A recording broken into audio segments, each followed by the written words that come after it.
भारत की आध्यात्मिक परंपरा के प्रतीक आज के इस अखिल भारतीय राष्ट्रीय शैक्षिक महासंघ और शैक्षिक फाउंडेशन के तत्वावधान में आयोजित शिक्षा भूषण कार्यक्रम की शोभा बढ़ाने वाले पूज्य बाल योगी उमेश नाथ जी महाराज,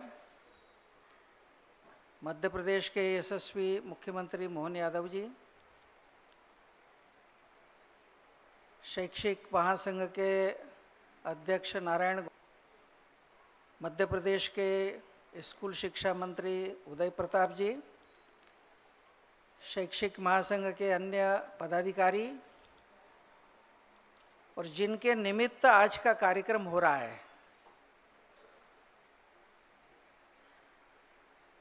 और जिनको हृदय से हम सब ने उनके कार्यों के प्रति अपनी सम्मान और श्रद्धा व्यक्त की है, ऐसे आदरणीय प्रोफेसर अग्रवाल जी, प्रोफेसर कुसुमलता केडिया जी, रामचंद्रन जी और सभागार में उपस्थित शैक्षिक महासंघ के सभी कार्यकर्ता और उपस्थित बहनों तथा भाइयों, सभी से कहा है संक्षेप में कहना है तो मैं भी संक्षेप में करता हूँ। और मेरे पूर्व जो अनेक विषय हैं, अनेक विसंगतियां हैं, अनेक अच्छी उज्जवल किरणें भी हैं, ऐसी सभी बातें हमारे आज के सम्मानित लोगों के मनोगत में और शैक्षिक महासंघ के अध्यक्ष मुख्यमंत्री जी और पूज्य उमेश नाथ जी के उद्बोधनों में बातें आ गई हैं। इसलिए बाकी चर्चा न करते हुए जिस प्रसंग से आज का ये कार्यक्रम है, शिक्षा भूषण और शिक्षा, तो उसी को लेकर के एक दो चार बातें विचार के लिए रखूंगा।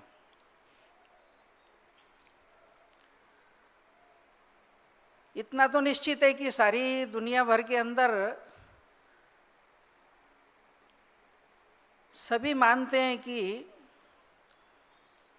सभी देश विकास चाहते हैं, और विकास चाहते हैं तो कहते हैं कि उस यात्रा पे बढ़ना है तो शिक्षित होना चाहिए। शिक्षित होना चाहिए तो शिक्षा की एक पद्धति भी दुनिया में चल रही है।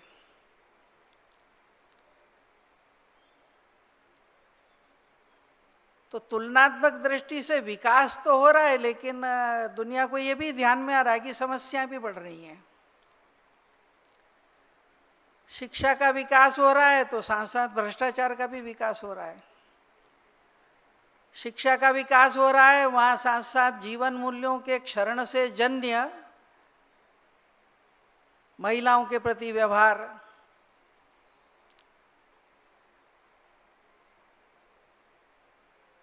मानवीय संवेदनाओं का करें तो अच्छे, जिनको परम विकसित देश माने जाते हैं, अमेरिका जैसे, तो वहाँ स्कूल के अंदर बच्चे ही एक दूसरे को गोली मार रहे हैं। और इसलिए एक सारी दुनिया के अंदर है कि भाई शिक्षा बढ़ रही है, साक्षरता बढ़ रही है, सब कुछ हो रहा है, लेकिन साथ साथ आतंकवाद भी बढ़ रहा है, मूल्य क्षरण भी बढ़ रहा है, सामाजिक विखंडन भी बढ़ रहा है, विभिन्न मानव समूहों के बीच में संघर्ष भी बढ़ रहे हैं। तो कहीं ना कहीं कुछ मौलिक गड़बड़ है, उसको कहीं ना कहीं जब तक हम उसको ध्यान में रखकर कुछ नहीं करेंगे, और इसीलिए एक समग्र इस शिक्षा के चिंतन के संदर्भ के अंदर एक मंथन चल रहा है। और जो एक पहली विसंगति ध्यान में आ रही कि जो बाहर का परिवेश है हमारा, उसका तो बहुत विकास हो रहा है, लेकिन मानव पिछड़ता जा रहा है।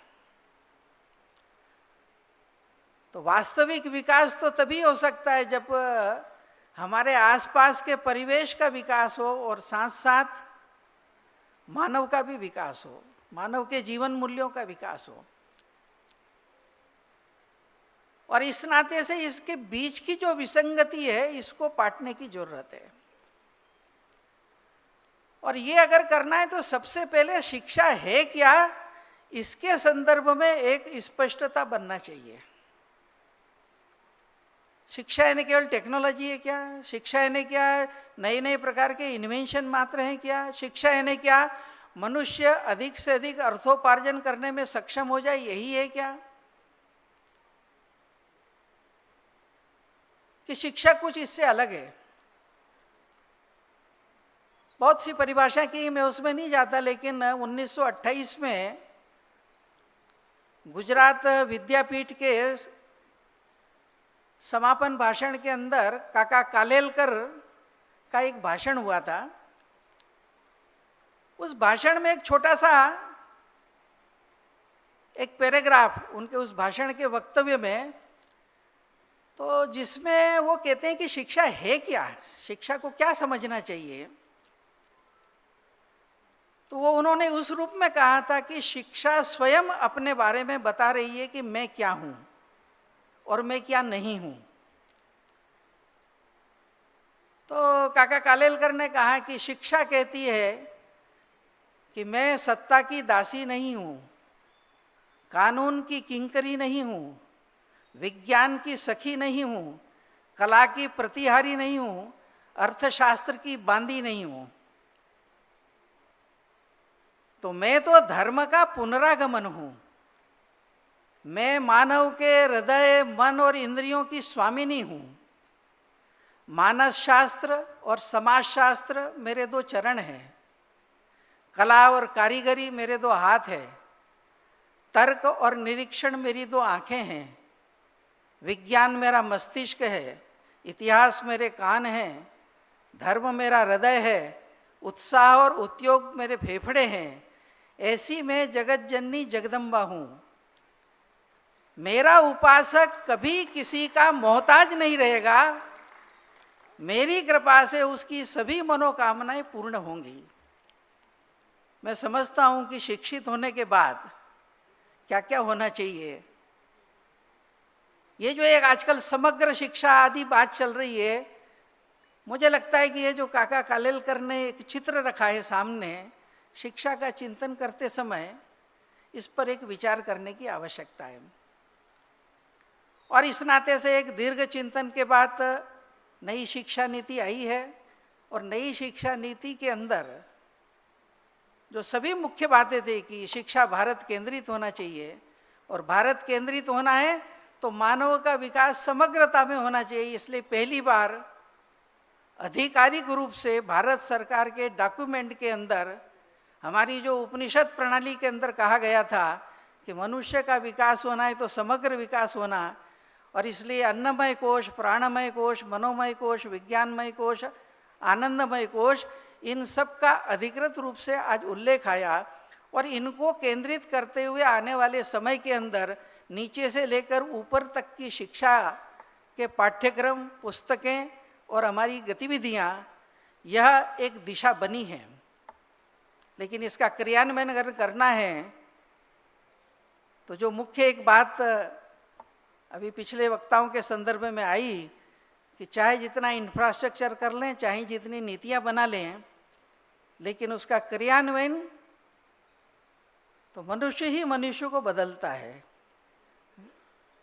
आजकल एक बड़ा फैशन चला है कि smart classes, equipments, sophisticated equipments, और सोच रहे हैं कि आदमी बन जाए। बहुत पहले थियोडोर रोजेक ने किताब लिखी थी वेयर द वेस्टलैंड एंड्स, और ये मैं समझता हूँ 70 के दशक में लिखी थी। और जो आज सारी दुनिया में चल रहा है वो शायद उसने पहले ही भांपा था, क्योंकि आज की जो कल्चर है वो उसने शब्द प्रयोग किया था कि आज की सुपर इंडस्ट्रियल साइंटिफिक कल्चर एक आदमी बनाना चाहती है। कैसा? तो बोले मल्टी हेडेड इंजीनियर और टेक्नो इकोनो पॉलिटिको एक्सपर्ट। और ये बनाने के लिए जो अध्यापक है उसके हाथ में उन्होंने पकड़ा दिए हैं सोफिस्टिकेटेड साधन। तो उसने शब्द प्रयोग किया था उस समय कि अध्यापक के हाथ में highly electronicised, computerised, individualised audio visual multi instructional console ये दे दिए हैं, अब आदमी बनाइए आप। तो उन्होंने कहा कि मनुष्य एक जीवित इकाई है, एक जीवित इकाई को मैकेनिकल प्रोसेस से आप परफेक्ट करना चाहते हैं तो आपके प्रयत्न अंततोगत्वा नाइटमेयर सिद्ध होंगे, दुस्वप्न सिद्ध होगा। और इसलिए शिक्षा में जो मूल मुद्दा है, ये इक्विपमेंट के लिए शब्द प्रयोग हिंदी में हम करते हैं उपकरण, यानी वो उप है। टेलीस्कोप या माइक्रोस्कोप ये उपकरण है और आंख ये करण है। उपकरण तो सोफिस्टिकेटेड करते चले जा रहे हैं और करण कमजोर होते चले जा रहे हैं।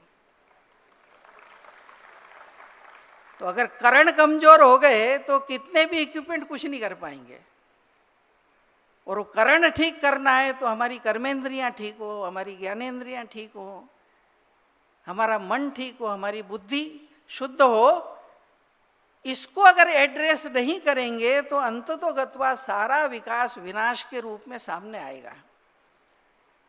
और ये अगर करना है तो जैसा आया कि इसमें शिक्षक की सबसे बड़ी भूमिका है।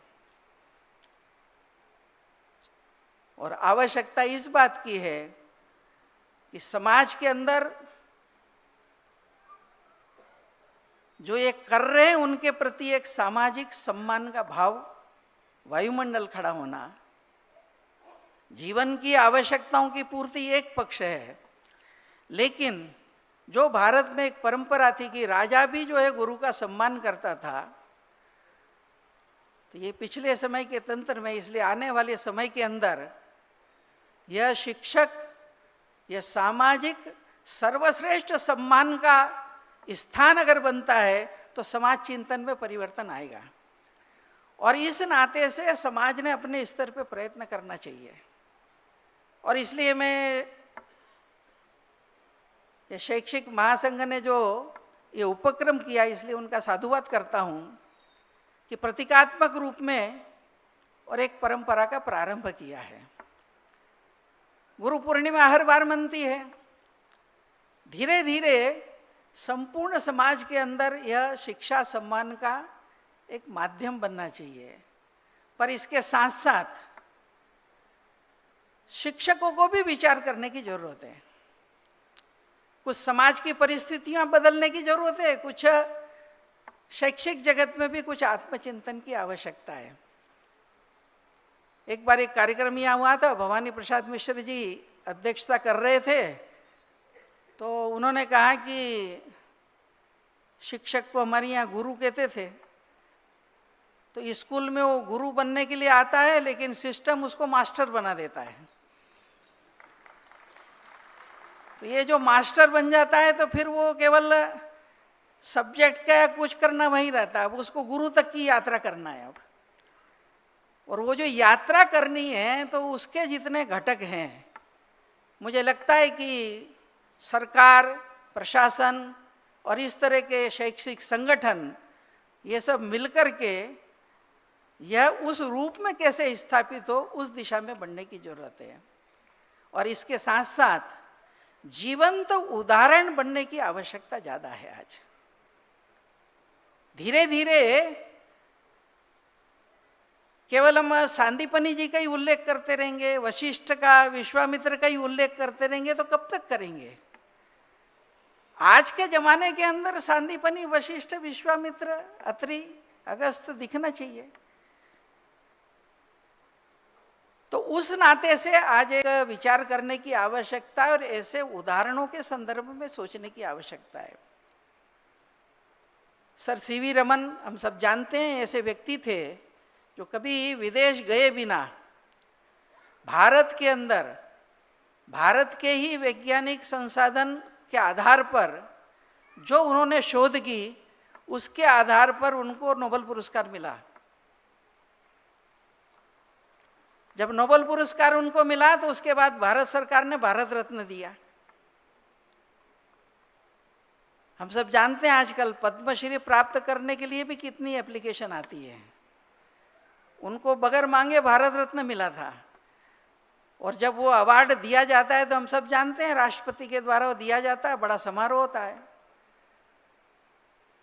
तो अवार्ड का समारोह था दिल्ली के अंदर। सीवी रमन को निमंत्रण गया। जिस तारीख को वो भारत रत्न का अवार्ड दिया जाना था, तो सीवी रमन का पत्र गया वहाँ कि आपने मुझे भारत रत्न दिया, इसके लिए धन्यवाद, लेकिन जिस दिन आपने कार्यक्रम रखा है उस दिन मैं दिल्ली नहीं आ सकता, क्योंकि मेरा एक विद्यार्थी है, उसका वाइवा है उस दिन, तो उसको मेरी जरूरत रहेगी, और चूंकि उसको मेरी जरूरत है, मुझे यहाँ रहना पड़ेगा, इसलिए मैं वहाँ नहीं आ सकता, मुझे इसके लिए क्षमा करें। ये है अध्यापक। कभी कभी हम कहते हैं कि रामकृष्ण मिशन की बात चली अभी रामचंद्र जी के बारे में।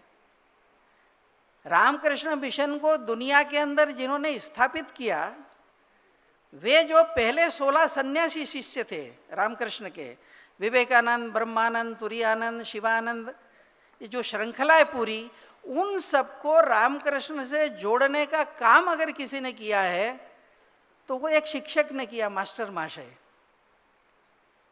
वो क्लास में पढ़ाते थे, बच्चों को देखते थे, जिस किसी में कुछ स्पार्क दिखता था, कुछ आध्यात्मिक ये दिखता था, उसको बुलाते थे, बात करते थे। फिर कहते अगर तुम वास्तव में इस दिशा में कुछ आगे बढ़ना चाहते हो तो तुम दक्षिणेश्वर में जाओ, वहाँ पर एक एक जो आगे चल करके और एक दिग्गज सन्यासी बने और पूरा रामकृष्ण आर्डर जिनके आधार पर खड़ा हुआ, उन सबको संवारने का, उचित जगह पे जोड़ने का काम उन्होंने किया। चाणक्य के हम उल्लेख करते हैं, एक पूरी की पूरी क्रांति कर दी उन्होंने उस समय। एक विदेशी सत्ता को बाहर करके भारत को एक साम्राज्य के रूप में जो खड़ा किया, वो भी आखिर शिक्षक ही थे। कुल मिलाकर कहने का मेरा तात्पर्य है कि ये जो हमारी जो एक परंपरा रही है, और इस नाते से भी चल रहा है कि कुल मिलाकर अपने देश के अंदर आने वाले समय के अंदर अध्यापक के प्रशिक्षण का सिलेबस, कुल मिलाकर ये जो भारत के आधार पर शिक्षा रहेगी, ये जो मूल स्वर है नई शिक्षा नीति का, मुझे लगता है उसको केंद्र बिंदु को पकड़कर उस शिक्षा के आधार पर विद्यार्थी का निर्माण हो, उस शिक्षा के आधार पर अध्यापक का निर्माण हो, और वह आज का जो सारा एक धुंधला और कुहासा दिखाई देता है, उसको अगर परिवर्तित करना है तो उस दिशा के अंदर आने वाले समय के अंदर ये जो शैक्षिक जगत है, शिक्षक है, वह एक माध्यम बनेगा। और इस नाते से शैक्षिक महासंघ और शिक्षा जगत से जुड़े हुए प्रेमी और समाज के सभी लोग आने वाले समय के अंदर हम ये मूल्यपरक शिक्षा, भारत केंद्रित शिक्षा, शिक्षकों का सामाजिक सम्मान, और केवल तकनीकी आदि नहीं तो संस्कारों पर जोर देने वाली शिक्षा, इस दिशा के अंदर एक सबका मिलकर सामूहिक चिंतन होगा तो मुझे लगता है सामाजिक संगठनों, समाज, प्रशासन, शासन और सर्वोपरि आध्यात्मिक संतों का आशीर्वाद और उनका सक्रिय सहयोग, इन सब से मिलकर निश्चित रूप से आने वाले समय के अंदर काका कालेलकर ने जो शिक्षा की परिभाषा दी थी, उस तरह का एक वायुमंडल संपूर्ण देश में हम खड़ा कर सकते हैं। और उसी के आधार पर भारत विश्व के अंदर आने वाले समय में जो स्वप्न देखे जा रहे हैं कि 2047 तक विश्व के रंगमंच पर भारत एक विश्व गुरु की भूमिका करे, वो निर्वाह करने में हम सफल हो सकते हैं। इस दिशा के अंदर परमात्मा हम सबको प्रेरणा और सामर्थ्य दें। इतना ही निवेदन करते हुए मैं अपनी वाणी को विराम देता हूँ।